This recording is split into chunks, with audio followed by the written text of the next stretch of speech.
शेतकरी बंधूंनो नमस्कार। या व्हिडिओचं टायटल आहे कापूस उत्पादक शेतकऱ्यांनो धीर धरा, अजून वेळ गेली नाही।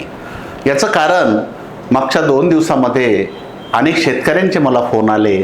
आपल्या शेतकरी सहायता क्रमांकावर सुद्धा अनेक शेतकऱ्यांचे फोटो आणि फोन आले आणि आमचा कापूस गेला, आता काही खरं नाही, अशा त्यांच्या भावना होत्या। शेतकरी बंधूंनो, मी मागच्या 30 वर्षापासून या क्षेत्रामध्ये काम करतो, कापूस उत्पादक शेतकऱ्यांसाठी काम करतो आणि हे वर्ष जास्त पावसाचं वर्ष आहे। असे अनेक वर्ष, किमान 5 ते 7 वर्ष या 30 वर्षात मी पाहिले आहे। अशीच परिस्थिती बऱ्याच वेळेस राहिलेली आहे।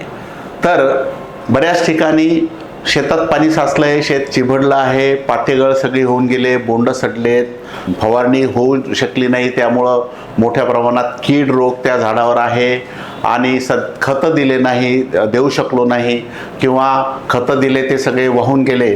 तर चिंता करू नका, आपल्या झाडाला फक्त जिवंत ठेवा।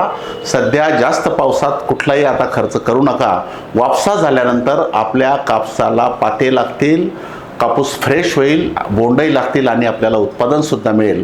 कापूस हे मुळात खूप काटक पीक आहे, त्यामुळे आमचे व्हिडिओ पाहत राहा। तुम्हाला वापसा झाल्यानंतर काय नियोजन करायचं जेणेकरून आपल्याला कापसाचं उत्पादन होईल, असं मी तुम्हाला तंत्रज्ञान देईल। धीर धरा। धन्यवाद।